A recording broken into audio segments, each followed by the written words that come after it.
Jackbox. This has been a rough year for you, hasn't it? The Naughty Pack gets reviews, the Mega Picker is described as more of an inconvenience than an assist tool, and the Survey Scramble has been considered as easily forgettable. Yeah, it isn't looking so good for you guys, and, you know, I'm here to talk about it. Hi guys, it's been a while, hasn't it? I know it's been like a million years since I made my last video, and I deeply apologize for that. You know, school kinda sucks and gets in the way of everything. But hey, I'm here now, finally making a video. It's a sucky video, but it's a video nonetheless. As you guys may know, Jackbox is one of my special interests right now. It's like one of my favorite things in the whole wide world.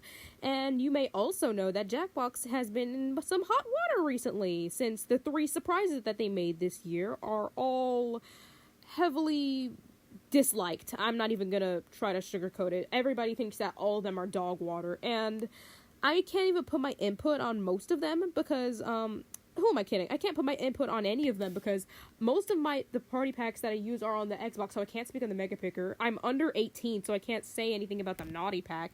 And I don't give a single flying crap about the Survey Scramble, and I haven't played it, so I can't speak on that either.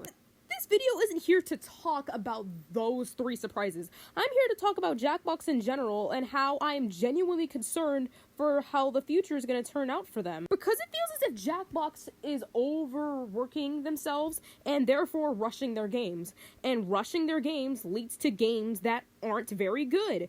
And that means that a lot of people, mostly really annoying people in my opinion, are going to complain and claim that Jackbox Games has fallen off, which is terrible as a person who genuinely loves Jackbox. And I'm not saying this as a person who thinks, oh, their games are so good. I'm saying this as a person who not only loves their games, but also appreciates the art, music, writing, and especially the hosts that they develop. Like, I genuinely appreciate all of that. Like, I gotta say, Cookie Masterson is my favorite host, and I genuinely love the amount of passion and humor and wit that guy has. Thanks to Jackbox overworking themselves, this has not only caused for their games to have a decrease in quality, but also for the hosts to be a lot less interesting. For example, Cookie Masterson in Fullstream is definitely the worst interpretation of Cookie Masterson that I've ever seen. And you want to know what they did for that game? They made it heavily centered around Twitch streamers, and that is going to heavily hinder their game. They're going to have to get rid of a lot of the funny jokes that they made in classic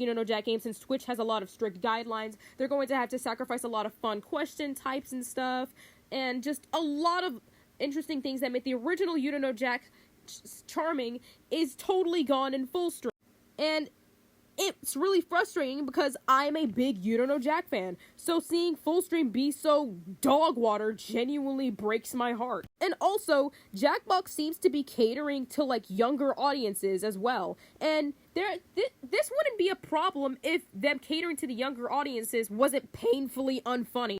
Like, them using really annoying terms like Gyat and Sigma and Riz and Skibbity in the new games is genuinely painfully unfunny. It's not even like so bad it's hilarious. No, it's so bad that it's frustrating. Jackbox, you're not making anyone laugh. You're just making everyone sigh at disappointment. You're not impressing anybody by making jokes like this. So why are you doing it? And another thing that I'm gonna talk about. Sorry, I'm talking about a whole lot of things, but I just have a lot to say. The Binge Pipe storyline sucks. It sucks. I'm not even gonna sugarcoat it, or I'm gonna try to put it lightly. It sucks. Jackbox has been milking it for years, and they keep trying to drag it on, but they're not giving us a genuine conclusion, and it's so goddamn frustrating.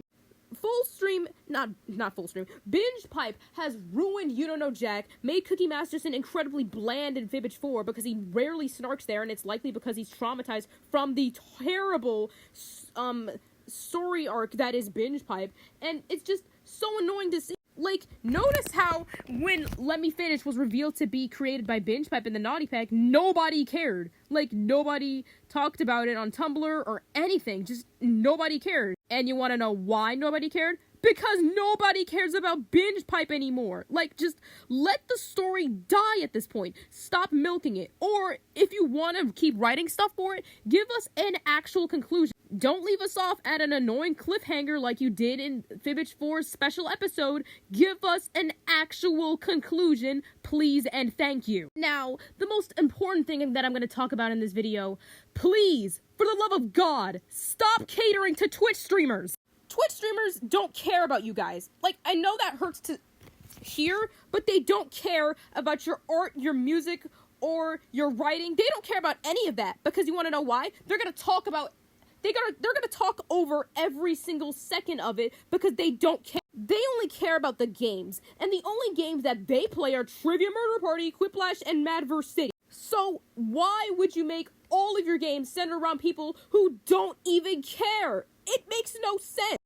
And the biggest example of them catering to Twitch streamers is You Don't Know Jack Fullstream, a game where they cater to Twitch streamers, and guess what? It turned out to be probably the second worst You Don't Know Jack game of all time. Some people even think that it's straight up the worst You Don't Know Jack game of all time. Like, point blank period. Somehow worse than The Lost Gold, which in my opinion is the worst You Don't Know Jack game of all time, but I'm going on a tangent. The Fullstream sucks, and that's that. And Jackbox. If any employees are watching this, you're probably thinking, dang, well, if Twitch streamers don't care about us, then who does? Guess who? Your actual Jackbox fans. Like, the fan base, people who make fan art of the games, people who appreciate the hosts, people who love the music, people who love the art. Those are the people who care, and those are the people who you should be catering to.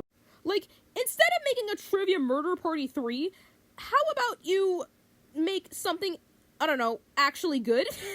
Like, I don't think that Trivia Murder Party is that good, but that's another video for another day. And I was gonna say make a new You Don't Know Jack game, but seeing as you guys are overworking yourselves, maybe don't do that. Like, I know the 30th anniversary is coming up in 2025, and yes, that is an extremely huge milestone, but you guys are in hot water right now, and you guys are overworking yourselves to cater to people that don't give a single flying crap about you. And if I'm gonna be honest, I would rather have no You Don't Know Jack game next year than a crappy You Don't Know Jack game next year.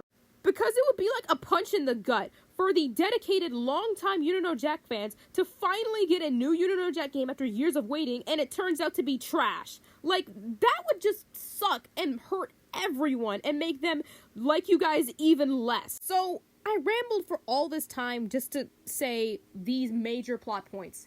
Stop catering to people that don't give a single crap about you. Stop using outdated humor to try and seem funny. Stop making the binge pipe storyline and just give us an actual conclusion, or just let it die. And finally, the most important thing in this video, without a doubt, take a break. Like, I know you guys' games are all that you have, but if you guys are gonna seriously overwork yourself to the point where your games are worsening and worsening over time, then maybe you shouldn't be pumping them out at this rate. Like, obviously, making a single party pack containing 5 games every year is obviously just gonna be way too overwhelming for you guys, especially since you're an indie game company. So, please, take a break. How about this? Take all of 2025 off. Don't work on a single thing. Just use that time for self-reflection and just, you know, take a break. And also, even if you do want to work on stuff, just know it's okay to delay your games. Like, if you guys delayed Party Pack 10 because you wanted to work on it more, trust me, I would not care. Like, I would be happy, actually, because that would mean that you guys genuinely care, and you guys want to make sure that your games are as high quality as possible. So, please, take a break next year. Just take it easy. Don't overwork yourselves. Just take a break all of next year, and then by 2026, you guys will be better. At least, I hope. Anyway, that's all I really wanted to say. Sorry for making such a long, stupid, low-quality video, but I really needed to get this off my chest because I've been thinking about this for literal months.